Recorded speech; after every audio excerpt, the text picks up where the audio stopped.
Bwana Yesu asifiwe. Tunamshukuru Mungu ametuamsha salama tena Jumanne ya leo tulivu, Jumanne yenye amani, na nikukaribishe sana kwenye kipindi chetu kizuri cha Pambazuko Anza Siku na Mungu.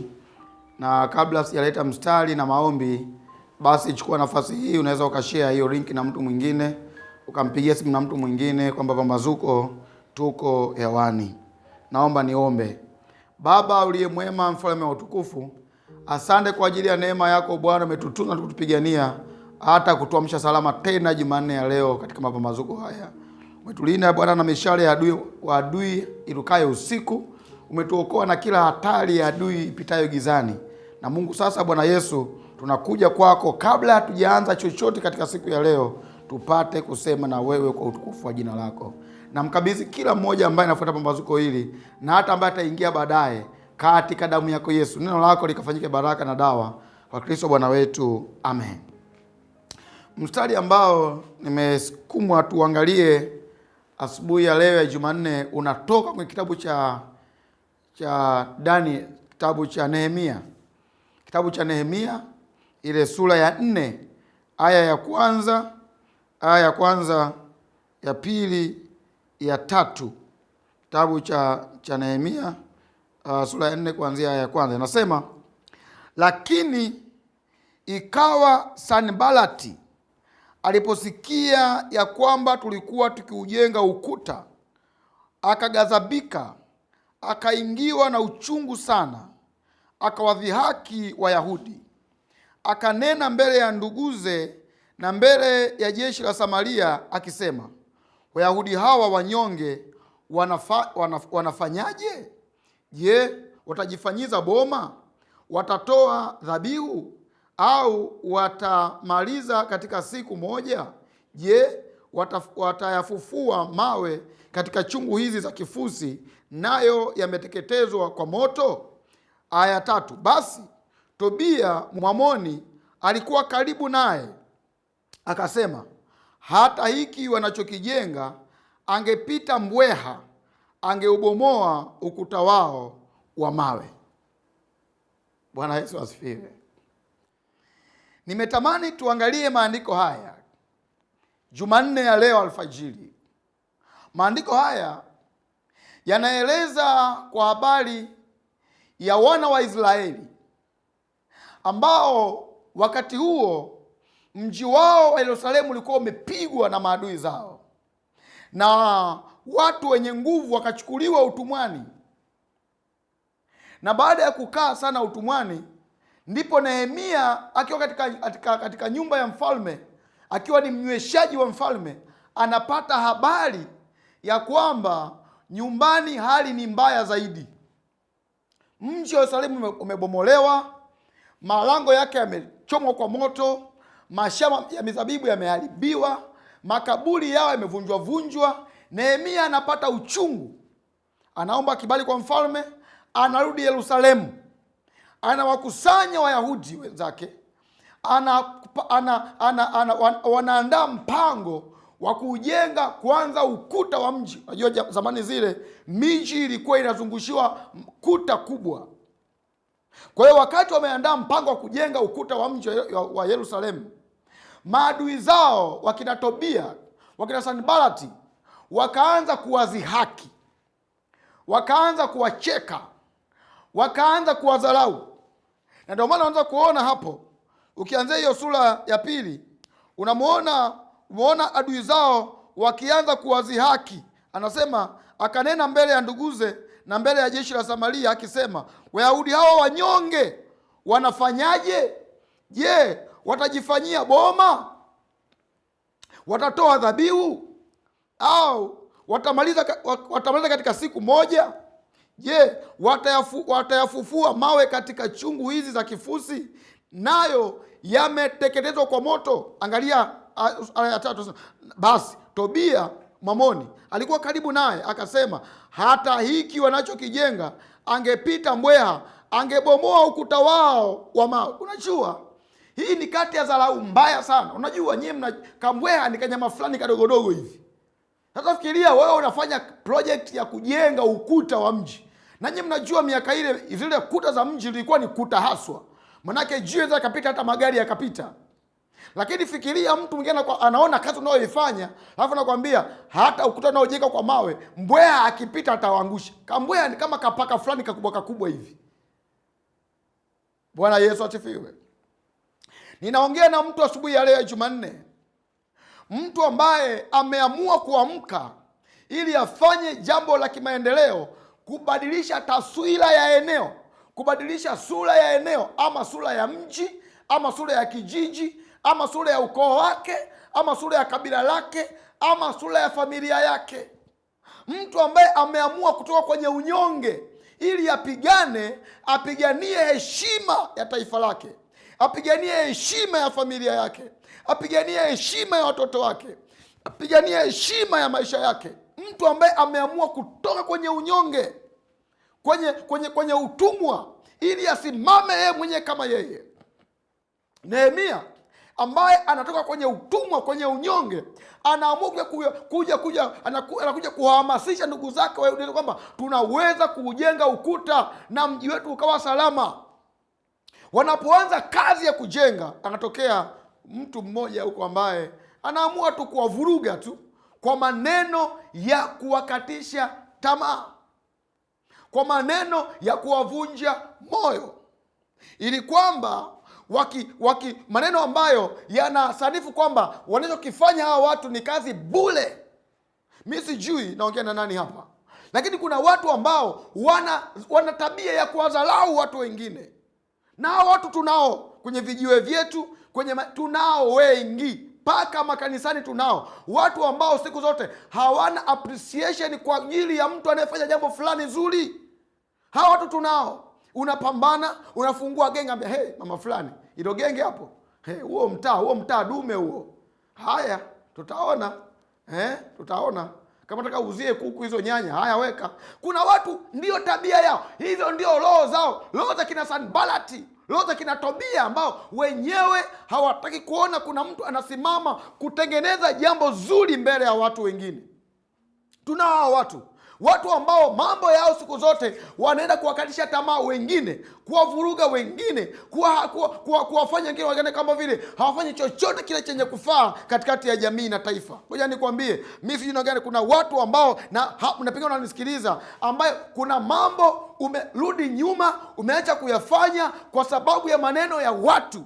Kwa kuwa walizarau unachokifanya, walikukejeli, walikucheka. Ngoja nikwambie, hii dunia ya leo ndugu yangu, ukiwa unaogopa kuchekwa, kudharauliwa, kukebehiwa na vitu vingine, hautafanya chochote, kwa sababu ni dunia ambayo haipendi kuona kuna mtu anafanya jambo jipya. Chochote unachokifanya utakosolewa, utapingwa, utafanyiwa kila aina ya kitu. Ngoja nikwambie, hayo mambo hayajaanza leo. Tangu wakati wa enzi na enzi, hata wakati wakina Nehemia walipopambana kujitengenezea mji wao, kutengeneza heshima ya taifa lao, walitokea wakina Tobia, Sanbalati, wakawakatisha tamaa vya kutosha. Ngoja nikwambie, hao watu acha wapige kelele, acha waongee, acha wabwate, acha wajisumbue. Wewe endelea kuweka tofali juu ya tofali, weka jiwe juu ya jiwe. Wewe endelea kupiga hatua, songa mbele, songa mbele. Nakwambia tena mwanangu, kama ni genge, kama si ni mgahawa, kama si unalima mchicha, si unafuga kuku, wewe songa mbele. Acha waongee, acha waseme, wakutukane, wakudharau. Ipo siku ambayo watakuja kuwa mama yake kienyeji kwako. Haleluya, haleluya. Bwana Yesu asifiwe, Bwana Yesu asifiwe. Ninaongea na mtu ambaye amekata tamaa ya masomo. Ameambiwa bwana, hiyo kozi unayofanya hiyo haina chochote, yaani hiyo kozi wamefanya watu wengi. Ngoja nikwambie, wamefanya wengi ni wao. Wewe una agizo la Mungu, fanya hiyo kozi, maana ndani yake Bwana atakupa kusimamisha ukuta wake wa shaba, na hakuna ambaye ataweza kuukaribia. Bwana Yesu asifiwe. Ninaongea na watu ambao wameumizwa kwa maneno ya watu wengine, na hasa wakati wakiwa kwenye mission ya kufanya mambo fulani ya kimaendeleo. Hawa watu hawajaanza leo, walianza tangu vizazi na vizazi. Jambo la msingi mwanangu, nakwambia asubuhi ya leo Jumanne, wewe songa mbele, wewe endelea mbele, wewe pambana kwenda mbele, usirudi nyuma. Mwangalie Mungu, angalia agizo lake, angalia ahadi yake, angalia kile ambacho ndani yako nakisikia. Usirudi nyuma, usikate tamaa. Acha waongee, wapige kelele, acha kwa kukejeli. Kesho kutwa watakuja kukuambia, ndugu, imekuwaje kufika hapa? Ni kwa sababu ulizijua nyakati ya kwamba popote penye upinzani pana ushindi mkubwa, popote penye mafanikio pana upinzani mkubwa. Maana hiyo nayo pia ni hatua yako, ni kipimo chako cha imani ya kwamba, je, unaweza kuvumilia mikiki ya kwenda kwenye kufanikiwa kwako? Wakina Tobia wapo na hawataisha. Wako mashuleni, wewe unapambana, unasoma, unaambia unasomea kijiji. Naona mzee unasomea kijiji. Wewe alikwambie, acha wakwambie, wewe piga mzuri. Unafanya biashara, wewe umekuwa busy sana. Kufanikiwa utafanikiwa wewe bwana. Tumeona watu, nikwambie, wewe songa mbele. Kesho hao ndio ambao watakuomba hela ya mtaji. Wewe endelea mbele, usiwasikilize. Wanachokitaka ni kwamba urudi kijiweni.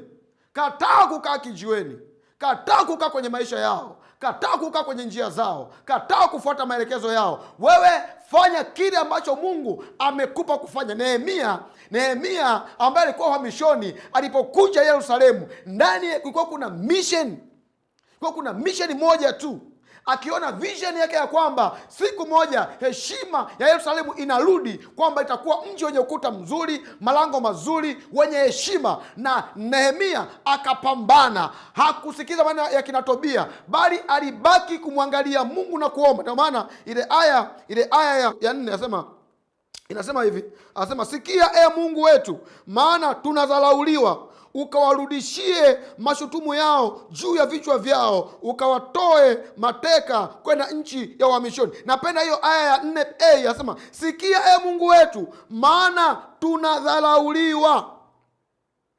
Sikiliza, wakikudharau wewe mwambie Mungu. Huduma yenyewe hiyo, tumeona watumishi wengi, wewe mwambie Mungu.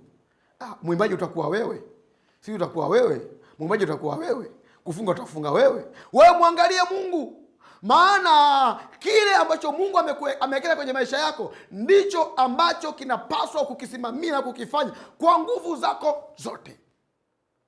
Amka mama, ingia kwenye biashara. Amka kaka, nenda kazini.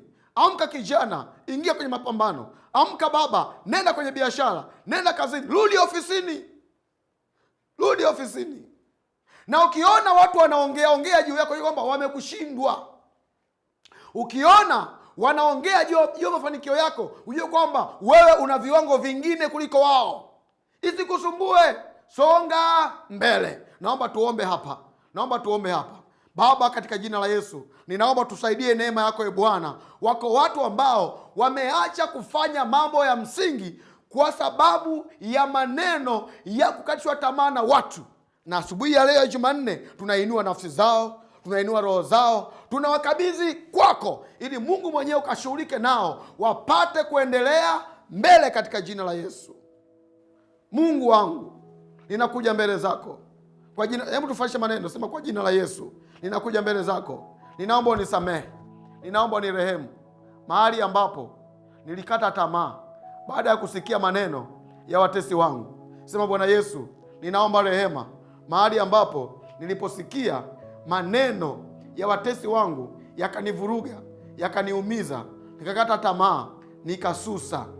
Mungu, nakuja mbele zako kwa damu ya Yesu, kwa jina la Yesu, unisamehe mimi, samehe maisha yangu, samehe mipango yangu, samehe kila uharibifu ambao uliingia ndani yangu. Na sasa Bwana, ninasimama kama Nehemia kusonga mbele. Ninakatiza katikati ya kina Tobia, kina Sanibalati, ninapita katikati yao. Ninaomba Bwana, nipe nguvu mpya ya kujenga misingi, ya kutengeneza maarifa. Bwana, niinulie ngome imara katika jina la Yesu, katika damu ya Yesu. Ni wewe Mungu peke yako, unipaye kushinda, unipaye nguvu, unipaye uweza. ninaomba Bwana uniinue hapa. Hali yangu ya kukata tamaa, hali yangu ya kuogopa, hali yangu ya kurudi nyuma, ninaikataa leo.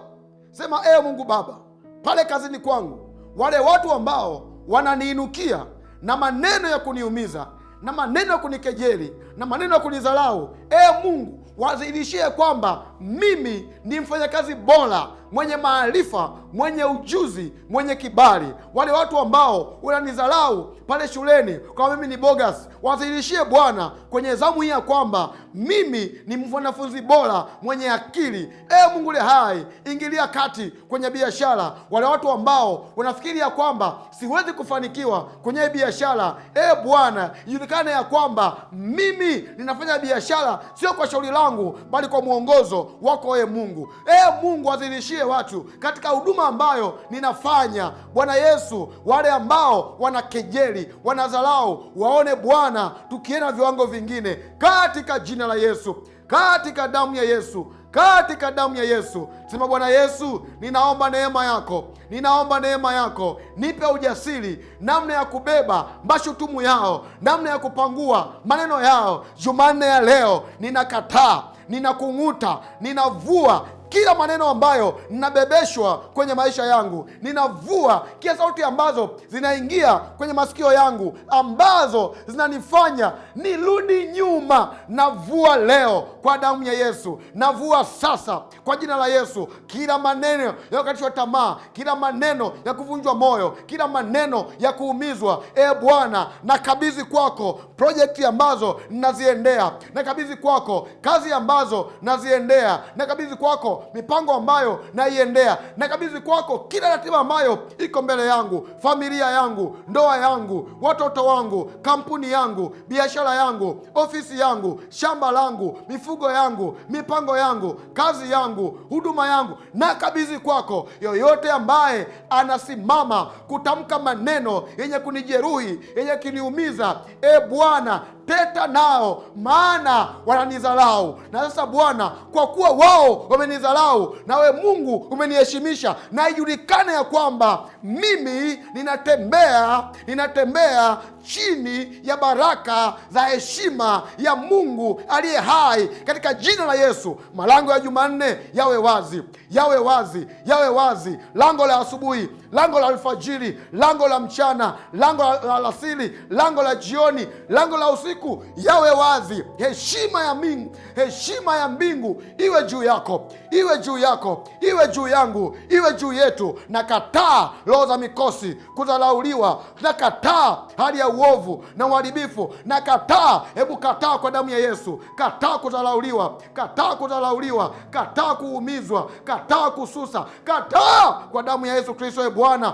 tunakataa kila aina ya uovu na uharibifu. Bwana milele yote, naachilia baraka ya mtumishi wako ambaye aliumizwa kwa miaka mingi na maneno ya pinzani wake. Sasa anainuka tena, anainuka tena kwa uweza mpya, kwa nguvu mpya, anainuka tena kwa jina la Yesu Kristo. Neema yako Bwana iwe juu yake, juu ya familia yake, juu ya timu yake na kampuni yake na masomo yake na biashara zake na kazi zake na afya yake. Neema yako Bwana ikamhudumie katika jina la Yesu Kristo. Sante kwa neema yako Bwana. Baraka za Jumanne zikatujilie. Mikosa Jumanne tunaifuta kwa damu ya Yesu. Tulinde, tutunze, tutetee, tupiganie katika jina la Yesu Kristo.